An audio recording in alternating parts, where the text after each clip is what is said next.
music whenever it's time. This is T-Bob's Game Takes, where I dive deep into the film, and a lot of times this can kind of be stream of consciousness. This is not as regimented as maybe some other segments are. Okay, here's my general thoughts section, LSU BAMA film watch. This jumped off the page from the first play. I should say jumped off the screen from the first play and never went away. Alabama is just physically superior. The entire night, Alabama, if you look, when they were on offense, they were constantly falling forward, right? I mean, nobody could tackle them and make them fall back, even when you were making good contact at the line or a couple of yards past the line. And when you looked at, I mean, if you just really go rewatch this game, you can just hop on YouTube, find a simple rewatch, and look at the teams. Really look at them, and you will quickly see the physical stature difference between the two sides is pretty significant. A lot of this is because of how young LSU looks, and a lot of this is because of how young LSU is. But I think that at least for this year, all the talk that normally goes on about LSU being the one team that at least looks like Alabama, that has the NFL guys, at least is on the talent level of Alabama, that it was just not true on Saturday. I mean, I watched Devontae Smith drive Damone Clark back 10 yards on a 30-yard Najee Harris run. I watched Jabril Cox get carried by backup running back Brian Robinson for 6 yards while trying to tackle him. Keeping with the general thoughts, Najee Harris has stupid balance. That spin move on the opening drive where he caught himself was absolutely wild. His vision, patience, power, shiftiness, all of it working in concert is pretty absurd skill set. And I don't know if it's just the number, be it number 22 or whatnot, but he felt like a bigger Clyde Edwards-Helaire at a lot of times in Saturday's game. Najee Harris looked like a five-star playing against other normal high school kids. This does not need to be expounded upon. Devontae Smith is a monster. On top of torching Cardell Flott when he was lined up across him, which he never should have been, the 3rd and 10 touchdown catch against Derek Stingley Jr. was unreal.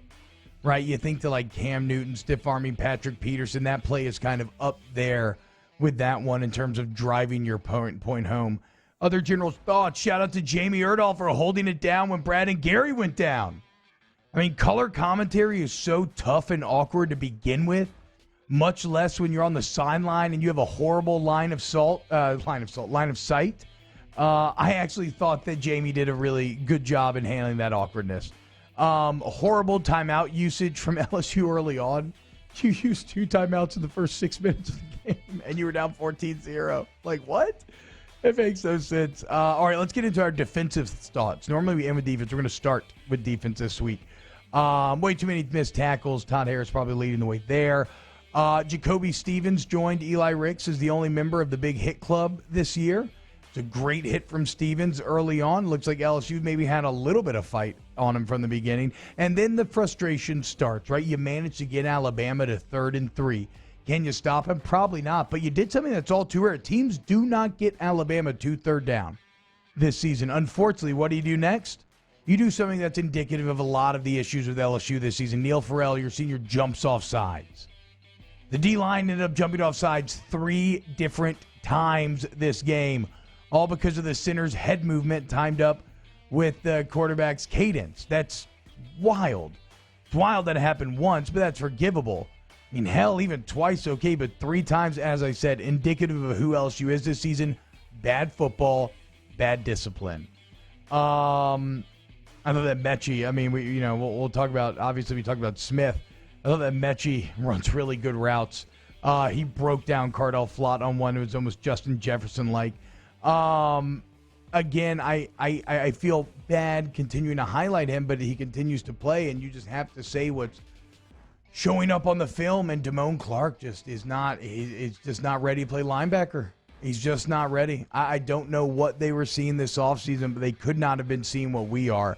Because I saw him try to catch Alex Leatherwood with dead feet 5 yards downfield. The ball snapped. If you look at that first Najee Harris touchdown, the ball is snapped. Damone Clark's confused by some of the pre-snap movement. He does not step anywhere. He sits there passively, catches Leatherwood. That is a recipe for disaster, sure enough.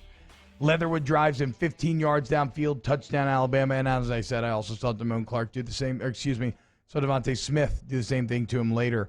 And then we arrive at the heart of the problem, which is LSU defense. It just looked so hopelessly out-schemed. The uber simple base man system that you've taken a running makes you incredibly easy to manipulate both before the play and during the play. Alabama using the same concepts that you see in like the NFL, the Chiefs, or even like with Mizzou earlier this year, where they're going to go in a lot of crisscrossing directions before the snap, so you're not sure where the play is going to go. Their goal is to get you to do exactly what we just talked about Damone Clark doing, taking a false step or being frozen with indecision, because the second you don't take that right step, you are already beat. When you were talking about a team with the speed and the power of Alabama, and they had LSU running around all over the place before the snap, and then they had defenders running into each other when the ball was snapped. There is simply no defending the defensive scheme this year.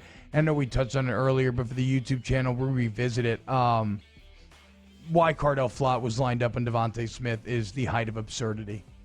You were so committed to having Flott in the slot no matter who was there that you chose not to let Derek Stingley Jr. shadow Devontae Smith, something that we talked about literally all week long. I mean, the Alabama coaches must have been crying. They were laughing so hard when they realized you were going to do this not once, but twice. And they got you in the exact same way both times. You're wondering why Ogerod smashed his headset to smithereens on the sideline. That's why. Because it's absurd. It's easy. And it's ridiculous. At least go down in the right way. At least die with Derek Stingley dueling Devontae Smith instead of you making it easier on Alabama than it already was. To reinforce the point about the scheme being horrible, Mac Jones started 11 of 11 for 240 yards and 3 touchdowns. My man was quite literally averaging over 20 yards per attempt. I have this next note written in all caps. You made them punt, so congratulations on that. And here's a little positive. Another really nice play by Jay Ward to create that turnover in the third quarter. And that's all I have to say on the defense. It was a terrible night. Offensively, hell of a way to start the game. Torrey Carter out of the backfield. Torrey had a couple nice catches, flashing some hands. We'll get to more of the O-line, but Liam Shanahan, I have it here. He's a grinder, but he's just physically outclassed on run blocking, and especially in this Alabama game. But here we get to some real positives, actually. Kayshon Boutte had a really good game. He is going to be dominant.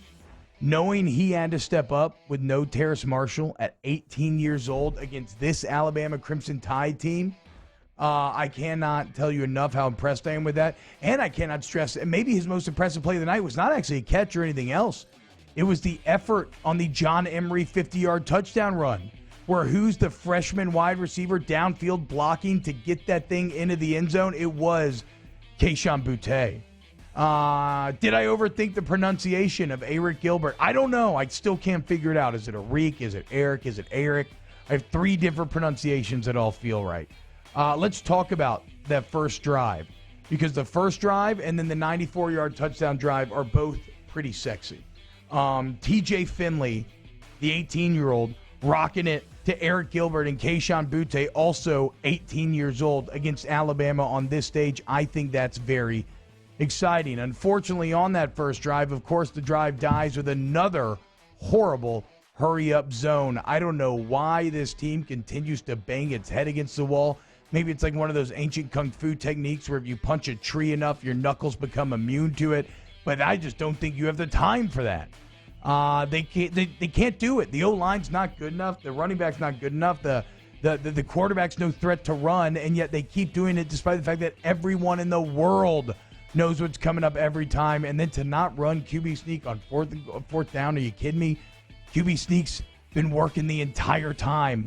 And if you go and watch the 4th and inches on that opening LSU drive, where LSU had some momentum, you'll really get an idea of how outclassed you were in the trenches. You saw Austin Deculus get bench pressed into Tyrion Davis-Price. On Saturday, I said, I know 2 things, physics and Christmas. And that's physics, fella. That was just leverage. There's an age-old adage in college football and all of football. The low man wins. Go watch that 4th and inches and watch the low man take Deculus and plant him in the backfield. I think that TDP, speaking with young, exciting guys, I think TDP and John Emery are going to be really good next year, and you have a great young duo to pair with the other three freshmen that we were talking about there. The 94-yard drive, Finley's rhythm was excellent. Screen passes, hitting Boutte, QB sneak was nice. And the touchdown throw to Finley was great. Great recognition by TJ of the corner blitz, rocketed it right into the hole. Again, those three are exciting. So the offensive rhythm and the Finley rhythm was going pretty well. And then once again, it fell apart when the offensive line started to fall apart. And it was pretty methodical in how they did so. It wasn't getting physically beat in pass protection early on, at least. It was just scheme at first, right? From the jump, when on 3rd and long, Alabama was doing the exact same thing that Texas A&M did, where they walk up 6 in the line, they influence a slide, and they come with the safety from the other direction. It's literally the exact same thing. Last week, I asked the question if LSU was being manipulated, right? Do they have a tell where defense knows how to influence them to slide? I think this answered that question. I think they for sure are. Teams know how to take advantage of LSU's pass blocking rules right now. It's so obvious they have to get it fixed. So first it was scheme. Then it was some missed assignments that started cropping up where the scheme was actually correct, but a player didn't execute said scheme. And then once the wheels started to fall off, the engine did as well, as you just started to get physically beat as that game went on. And then from a coaching perspective, the play calling, you start to fall back into old habits. Holding guys into protection, keeping 7 guys in protection, and still allowing pressure, still allowing free runners. So therefore, you're defeating the very purpose that you set out to accomplish, right? You're holding guys in to protect the quarterback, but you're still not doing that. And now you're taking away outlets for the quarterback. You're making him be married to these long developing routes. You're not giving him a little back out of the backfield that you can just dump it to. So you're seeing some very worrying regression from this LSU offense from a philosophical standpoint. And yes, I get it. It's an impossible situation to deal with freshman QBs and an O-line that is struggling to block. But these are still kind of core principles that can be changed and adjusted and fixed regardless of personnel, and that's frustrating. As far as Max Johnson thoughts, I love his confidence. I thought he handled pressure really well. He had a nice look-off throw for first down on the first drive. Looked really good spreading the ball around at times. And look, in the end, I'm very impressed with both freshman quarterbacks. I think they both played far better than I thought they would. I think this is actually a little positive on the offensive scheme. I think a freshman quarterback in an LSU offense 2 years ago would have been utterly horrible. The fact that these guys have been passable is kind of a thumbs up to everybody, and it does give me hope for the future. Like I said, if you figure out the O-line, you have great young talent at all the skill positions, and between Finley, Johnson, Brennan, Nussmeier, Howard, whoever, I think the future of the LSU quarterback room still looks very, very bright, right? So, like, if you want to get an argument about who should start against Florida, should it be Finley, should it be Johnson? I don't really care. I think it's a wash either way. So, like, you want to start Johnson? Sure, go ahead and start Johnson.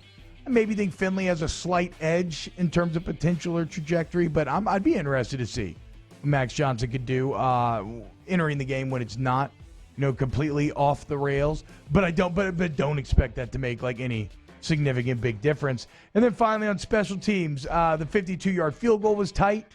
Cade York's a good kicker, and Avery Atkins had a pretty nice onside kick. Popped that thing up, and you maybe could have gotten it, but you didn't. So, as you could tell, a bit of a lighter T-Bob's game takes, because the bottom line is that on top of getting out-schemed in some significant ways, you just are not as good. Like I said, Alabama vastly physically superior to you, and if you watch the tape, it was obvious. All right, we'll get to your comments next. What were your biggest takeaways from Saturday's game? You get in the Bayou Ford YouTube chat. We'll break them down next here on OTBOT.